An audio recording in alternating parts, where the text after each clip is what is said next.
Hello and welcome to the latest episode of the FPL Affairs podcast, the podcast that strips back to lay bare our season-long love affair with FPL.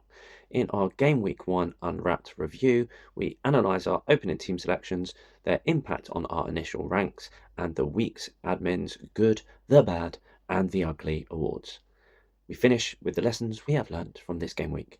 Before we get started, don't forget to like this video, subscribe to the channel for all of our content, and ring that bell for notifications for each time we release new content. Anyway, enough of my small talk. Let's get cracking. And there's Mo Salah. There goes Haaland. He's on his way again. He's hungry. He scored. Ice cold precision from Palmer. Oh, Saka! That is a diamond of a goal. Greetings everybody to a new series of the FPL Affairs podcast with me, Matt, aka the FPL Affairs Magpie, and joining me this evening, fresh from the Fantasy Football Fest on Friday, is Paul, aka the FPL Affairs Weasel. How are you, my friend? I'm good, mate. How are you? Not too bad. Mixed feelings about how the team's getting on, and mixed feelings about how this team is getting on after yesterday's performance. But yeah, we shall see. Should we jump straight into our teams? Yep, sure. Let's go for it. Yeah, right. Although there's only one game left, I don't think many people are going to have Leeds or Everton play as well, and DI possibly. A few people are playing Leeds defenders, but I'm all out for the week. Right, so our Game Week 1 review, which I've actually thought this season of changing it to the Game Week 1 Unwrapped or Uncovered, something like that. Bearing in mind, my normal line at the end of an episode is FPL Affairs Under Wraps, so maybe it should be Unwrapped. Anyway, I'm Let us know in waffling, the talking, comments. small talk. Yeah, good point. Right, FPL Weasel, your team, talk us through it. Right, this week I've ended up with 46 points. My rank is an awful just over 6 million. I went for Sanchez in goal, who's got 7 points. And my back three were Porro, who got 6 points. Milankovic, who got 2 points. And De Kuyper, who's robbed of his clean sheet in the 96th minute with 2 points. My midfield four were Palmer with 3 points, Saka with 3 points, Wirtz with 2 points, and Bruno with 2 points. I stupidly captained Bowen this week. Wood saved my game week with 13 points after his double, and my final striker was Watkins with 2 points. On my bench, I had I can't pronounce his name with 2 points. Potts didn't play after playing every single game pre-season for West Ham, so he got 0. Dargu got 1 point after his yellow cards, and Ronaldo of Sunderland got 6 points. So, absolutely awful game week. Only one of my 7 attackers hauled.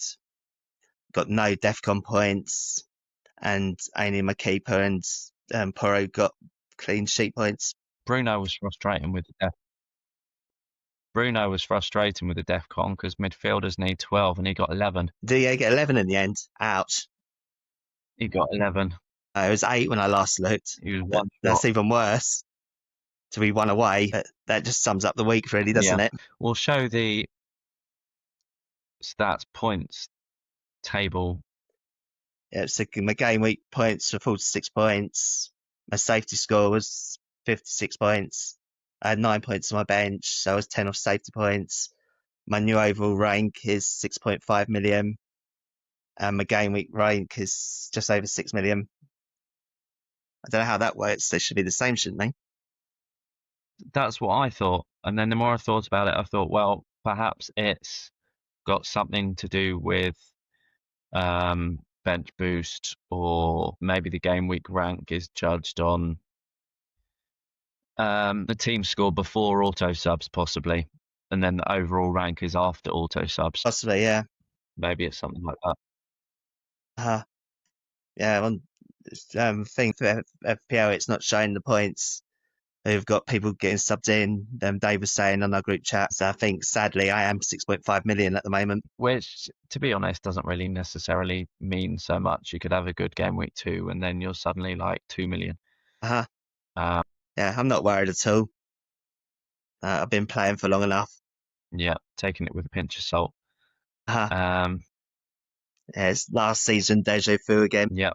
If anyone hasn't noticed on the bottom right, if you haven't joined our FPL Affairs leagues, we've got the code for the Classic League 12RRCG, head-to-head WRNFSG, and challenge code I6NQNB.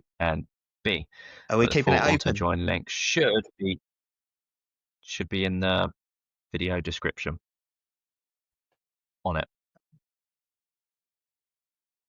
So review of mine, I've finished on 54 points. Same as you, Sanchez in goal, 7 points. Murillo, I went for as my Forest representation of 2 points, but that, as disappointing as it was, losing the clean sheet, because of all the euphoria of Forest defence in pre-season, everyone's got a Forest defender, so regardless of who it is, you lost the clean sheet. Pedro Porro, 6 points. Anderson of Fulham, that was a bit of a pain, and I was a bit sadly surprised as to he didn't get as many DEFCON points as I was expecting him to. So we'll see how he fares against Manchester United next week. Palmer with his 3 points. Salah's last minute goal, captained to go from 8 up to 16. Reinders, 10 points.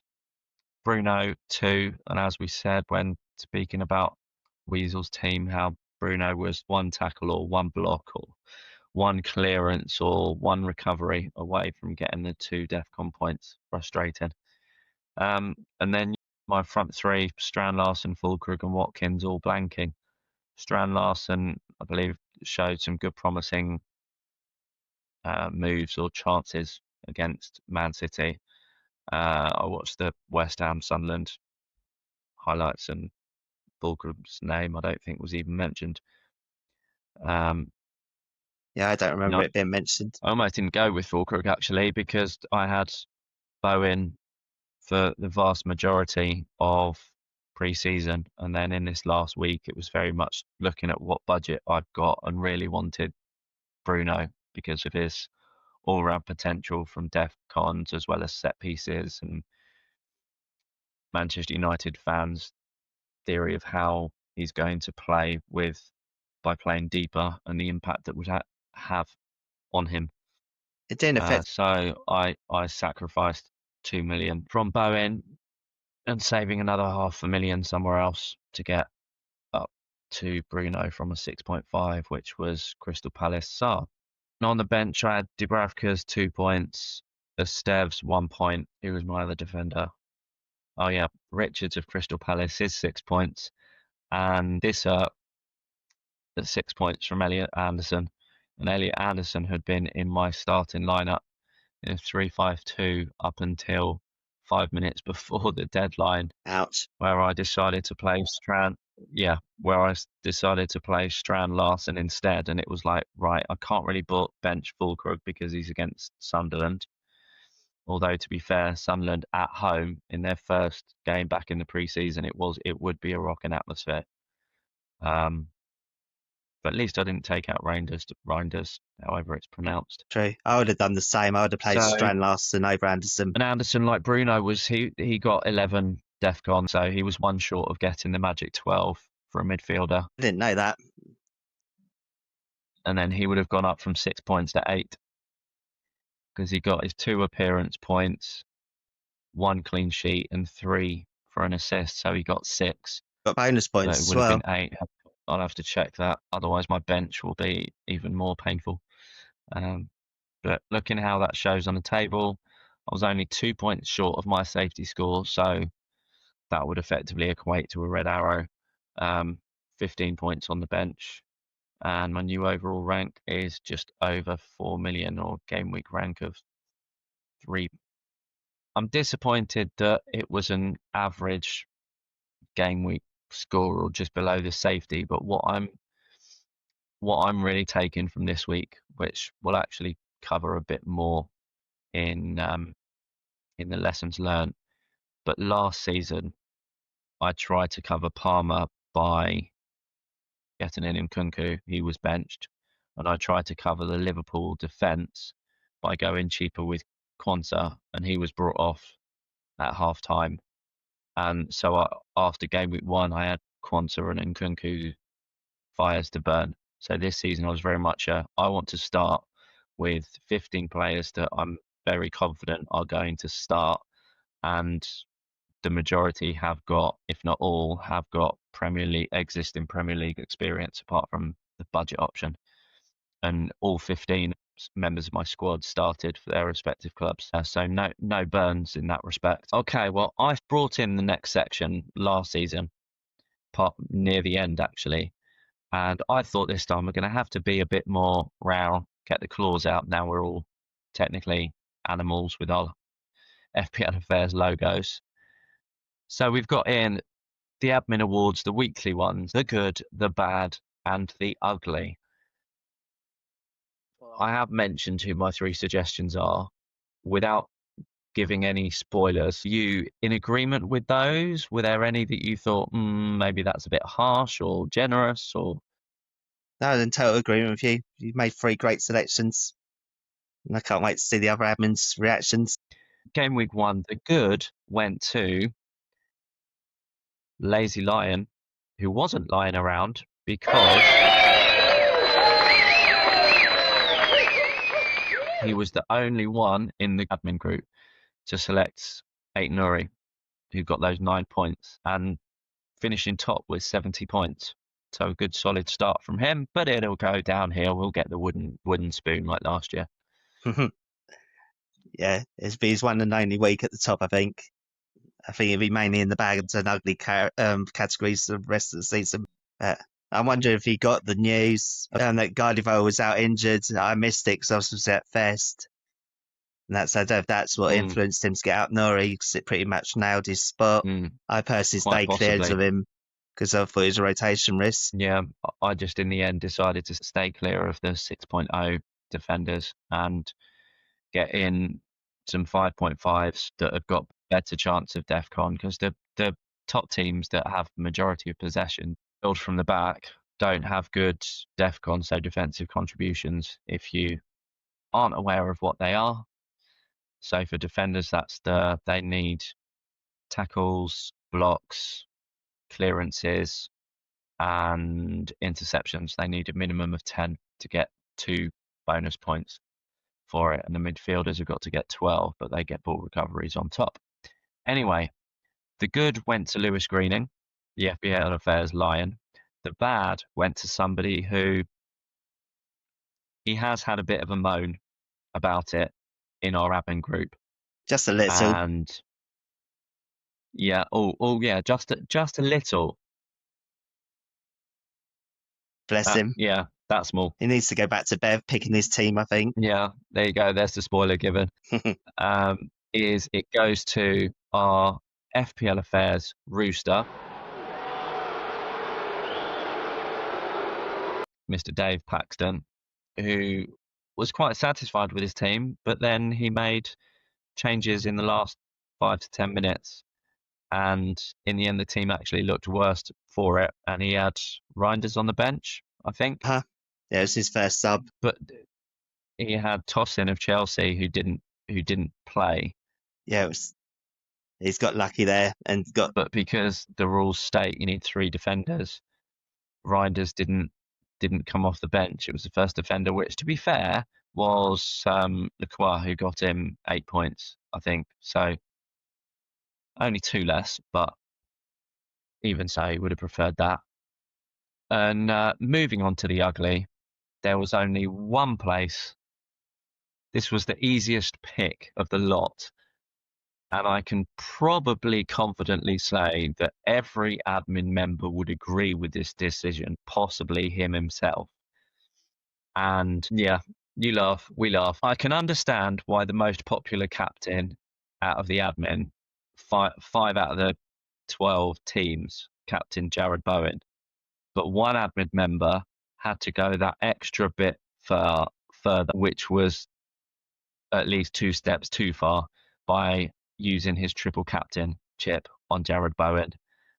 So the ugly award goes to FPL Affairs Hippo, which is even funnier because he's supposed to be the predictor in his game. Did you put any suggestions for his crystal balls 5-star challenge?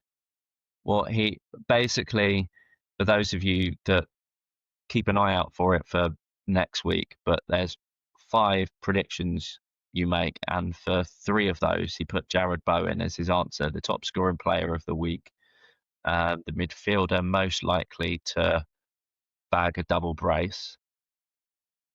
And yeah, Bowen gets 2 points. So the ugly FPL Affairs Hippo. I shouldn't really laugh because I was one of the captainers for Bowen this week. But his balls have definitely failed since in 2025. He was on fire last season at the beginning, and everything seemed to go right for him. But as he says, he reckons you cursed him. I can't believe he is still going on about that. Still, even through the Club World Championship thing, when he started off first couple of games, he was okay, then went downhill. It had to be my fault, apparently. I cursed him. But then in this, for those of you watching that don't know, Mohammed's got us in this Tridos tournament where we're in 2 teams of 6, and each team in a round you're matched against another group of 6, and one of your 6 plays head to head with one from the other team, then 2 from our team face 2 from another, and the other 3 from ours play 3 from theirs.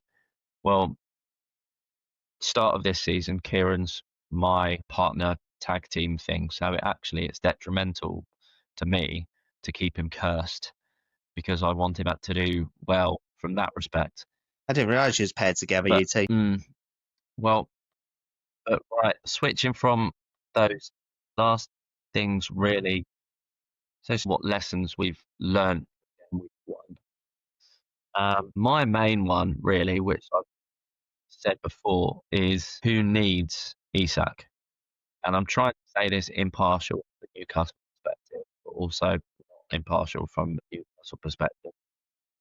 But Liverpool-wise, how Ekitike started off in that game on Friday, if Isak were to go, he'd have to earn the right to be playing. He wouldn't work.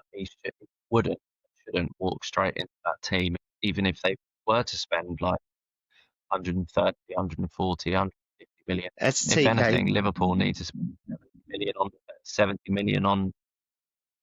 Need to get 2 70 million defenders.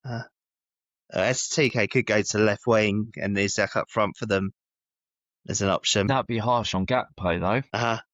True. Gakpo is in brilliant form. Yeah. It'd be a lovely dilemma for them to have. You'd argue that Liverpool don't necessarily need him and that Newcastle do more because they spent the best part of half an hour against Aston Villa maintaining hold of the ball, huffing and puffing to get that. Even before that, in the first half, we had 8 chances to Villa's 0 in the first half. But my argument, out of fairness to Anthony Gordon, is he doesn't have that sensible killer instinct of getting into the box for those crosses coming in or the 6-yard box. I think Gordon's more one of those who he'll play the centre forward role by, instead of getting in the box, it will be deep, so the likes of Barnes and Alanga overlap and get in behind defence. But then if they do get Barnes, Alanga, if Gordon has dropped deep, then you break quickly and direct with either Barnes or Alanga. There's that absence or delay of someone going into the middle. And yeah, if we would have had that playing ability, certainly that would have helped a better chance of getting the 3 points yesterday. But from his mental state, who knows? So I am more inclined to say we need a rather than saying we need Isak. We need a centre forward that wants to play, get in the right positions. Because with the wingers we've got and the pace we've got, with Barnes, Gordon, Murphy, and Alanga, and then the skills of Grimares and Tonali, field, there's definitely the skills to break quickly and direct. Contrary to what any will say, if Wissa does sign, they'll be like, right, Newcastle has got Isak's replacement, he can go to Liverpool.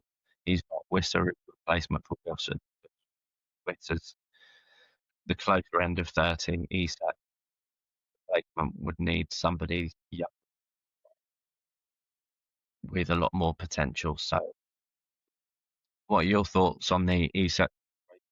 You were at best, so you would have seen the Liverpool game. Yeah, Newcastle, I think you'd have won yesterday if you had him. A whizzer. No, just the striker's instinct, I think, would have got the ball in the net for you. But I feel that Liverpool need him as well. And that's both in the Charity Shield and in the game against Bournemouth. They literally had no backup. And they just went defensive, their subs. And obviously they lost the Charity Shield by going defensive. And they nearly did it against Bournemouth. I feel they was incredibly lucky to win that 4-2. And that's they do need another striker. But yeah, it'll be a massive selection headache. And how to fit them all in. So that's the who needs Isak lesson learned from those two fixtures. What are your thoughts on another lesson or another take we can get from this weekend? Because we mentioned various different ones, didn't we, before we started recording. Are we going to talk about my idea of that this we should get the clean sheet points from 55 minutes? Oh yes, I like that. I like that idea, and I think it will work briefly, but then the manager will come wise to it. So, and if anyone hasn't picked up the impression, this age-old conspiracy theory that managers deliberately make substitutions between the 55th minute and the 60th, just so that FPL managers don't get the clean sheet point. That conspiracy aspect, or even that additional appearance thing, by moving it forward 5 minutes. Yeah, probably take them off at half time. Yeah, they just take them off at half time. Yeah, it's frustrating. Lots of 59-minute subs, and we've seen several in this opening game week. I said I don't know whether anyone watching remembers this, but I said to Weasel before we came on air, I remember sometime last season, Slot made a double substitution for Liverpool. One of those was Luis Diaz, and one of the two players being sub was quite near the touchline, so he got off the pitch quite quickly. Diaz was like the other side of the pitch, and he could have gone off that side, but he decided to come right over to the bench. He walked slower. By walking slower and taking longer to get off the pitch, the clock ticked over past the 60th minute. So Diaz got the extra bonus, got the second appearance point, and I think Liverpool might have been keeping the clean sheet at the time, so he got the clean sheet point for that. He got 2 more points than whichever Liverpool player went off at the same time, because Diaz walked off slower. As I said to you off camera, he was definitely had himself in his own team. And total legend doing that. Yeah. And if any footballers are watching, please keep doing that. It's a brilliant tactic. And it'll help us FPL managers out massively. Yeah, it would do. But luckily, I wasn't affected by that this game week because I'm quite a boring manager. I go for minutes players instead of ones that come off early. Lessons learned from game week 1 in relation to Sunderland and Burnley, how they both did in game week 1 was therefore impacted my uncertainty about whether to play bench boost in game week 2 or not. And I think from how Sunderland performed without Burnley, I'm reluctant to bench boost in game week 2. Yeah, I agree with that. I've split the risk 50-50. I've got a Sunderland defender and the Burnley keeper. So I'm still thinking about bench boosting. But obviously I've got to find a replacement. So I've got Potts at 4.5 million, and who knows whether he'll start next week. So I could go to King, who's played this week, for 4.5. Oh. Or I could take a -4. And I have just actually thought of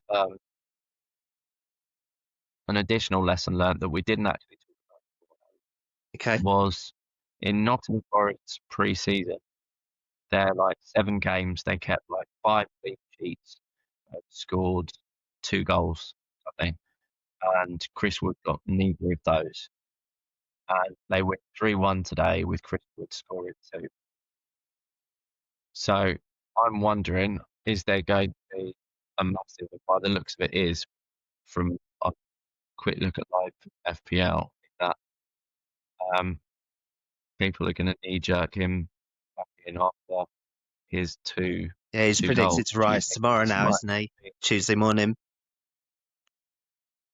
Do you think he's likely to continue sort of how we started, last season? Yeah, definitely. They've got a great run of fixtures. They're playing 2 of the promoted teams, aren't they, in week 4, in week 5 and 6. I think it's only Arsenal they've got in week 4. But yeah, I just pre-season is just totally useless, really. No, I always had a feeling that Wood would score. I didn't get him last season, game week 1, and went for the Fulham striker and got absolutely roasted for doing that. So, and I still think that they will keep their clean sheets. And now I can see them probably getting 3 clean sheets in the next 5 games at least. Kind of in a way, finalish lesson from game week 1 is initial thoughts going into game week 2. Obviously, we'll have more in-depth look at teams later in the week. What are your initial thoughts about your decision making for your team, your game week 2 team? As I said, I'm still thinking about bench boost. But obviously, I've got Potts who didn't play at all this week. So I could either just swap him to King, and obviously, I don't know whether to jump on the Reinders bandwagon and take a -4. And I'll take out Bowen to do that and switch him probably to Strand-Larsen. Who would you drop Bowen to then? Strand-Larsen. This is 1 million. Strand-Larsen, so And it'll give me yeah, that would be in $1 the million. bank as well. Bowen. So I did Yeah. want Strand-Larsen, but there was probably about 6 strikers that I wanted and had to pick 3. And yeah, I was gutted when Bowen was reclassified as a striker because yeah, he would have been in my midfield 5. He was obviously a much better asset as this midfielder, getting the extra point for goals, the clean sheet points as a bonus. And yeah, I thought that West Ham were absolutely going to thrash Sunderland this week. Now, even my Oxford beat Sunderland 2-0 last year in the Championship. And it's a very similar team.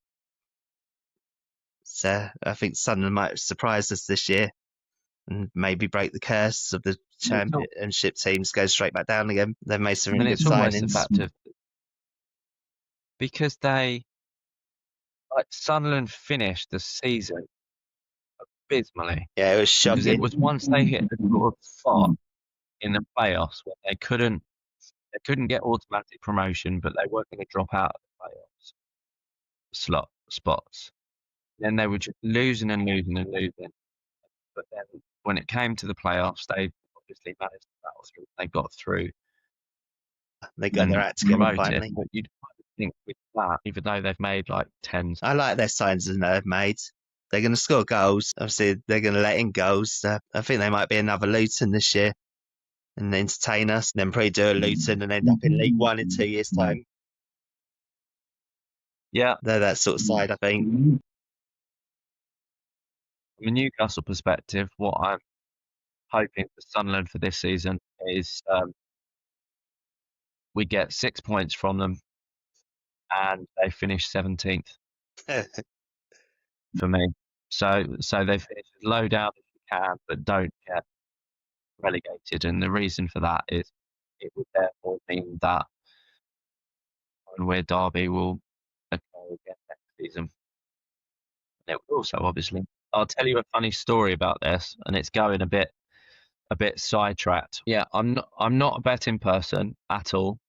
And there was this one Newcastle-Sunderland derby, which I just thought, you know what, I'm gonna put a little bet on for this.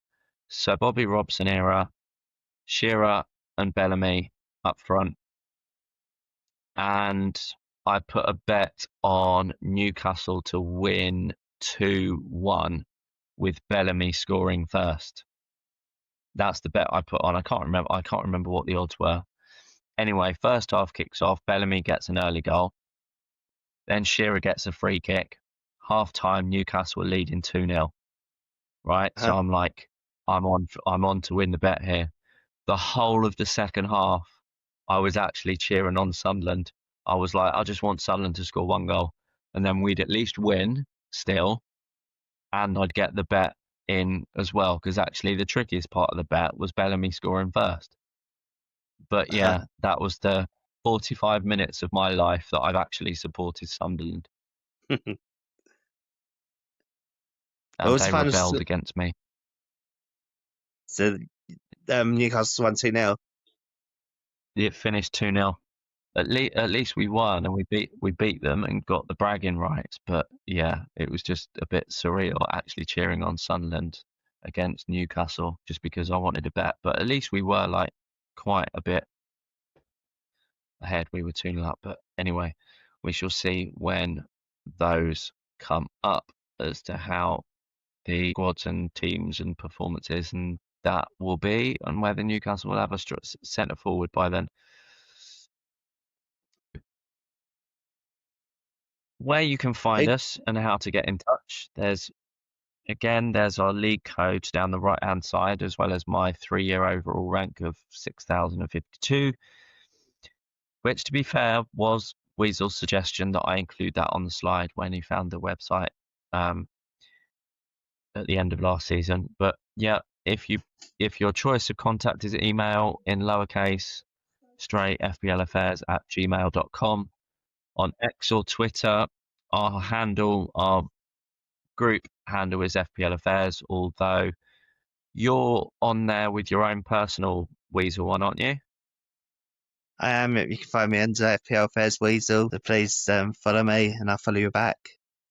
And let us know in the comments if you've ever watched this podcast after seeing me plug it on X. And we've got where the podcast was actually founded from was a suggestion from at the start of last season, was our Facebook group, which at the time was the link for it, facebook.com/groups/lowercase fantasy Premier League FPL1.